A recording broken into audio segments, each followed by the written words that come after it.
মহারানী, আমি যাই প্রাসাদ থেকে একটু বাইরে ঘুরে আসি।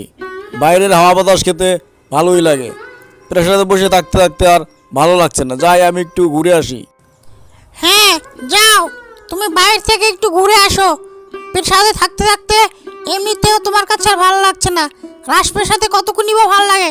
যাও একটু বাইরে থেকে ঘুরে আসো।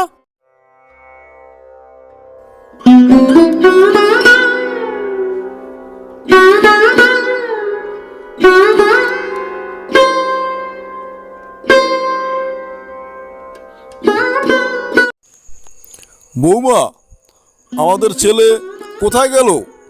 দেখলাম মন মরা হয়ে হেঁটে হেঁটে যাচ্ছে। আমি তো কিছুই বুঝতে পারলাম না।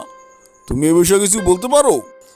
আসলে উনি প্রাসাদের বাইরে একটু ঘুরতে গেছে। ঘুরে ফিরে আসুক, ঘুরে ফিরে আসলে মনটা ভালো হবে। হ্যাঁ, আমিও এটাই চাই যে ওর মনটা সবসময় ভালো থাকুক, সুন্দরভাবে কাজ করুক এবং সুন্দরভাবে রাজ্য পরিচালনা করুক। ঘোরার জন্য একেবারে ঠিক সিদ্ধান্ত নিয়েছো, ঠিক আছে। রাজার রাজপ্রাসাদ ভালো লাগছে না, তাই রাজা বনে ঘুরতে হয়েছে। ঘুরতে ঘুরতে ঘুরতে অনেক দূরে চলে গেল। প্রায় সন্ধ্যা হয়ে আসলো, তবুও রাজা মনের সুখে ঘুরছে। কিন্তু ঘুরতে ঘুরতে রাজা এক ভয়ানক জায়গায় চলে গেল, যা কখনো রাজা চিন্তাও করেনি। আশেপাশে তো কেউ নেই, থমথমে পরিবেশ, কিন্তু এখানে তো একটা আলো ঝলক দেখতে পাচ্ছি। এটা আবার কিসের আলো? কবরস্থানে এসে আবার জিজ্ঞেস করছিস এটা কিসের আলো? এটা ভূতের আলো, ভূতের। আমি হলাম গিয়ে ভূত পন্টু অন্টু। এই কবরস্থানে থাকি, এই কবরস্থানের পাহারাদার।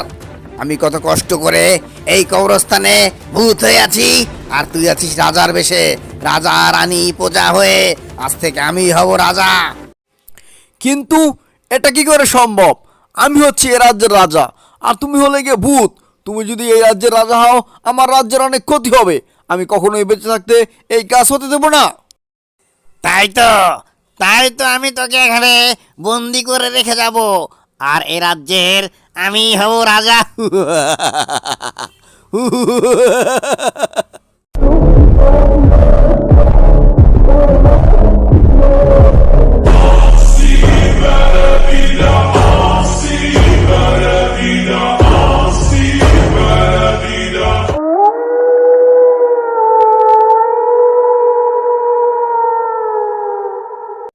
I'm about to go off like a weapon. Fuel to the top, got a filled up engine.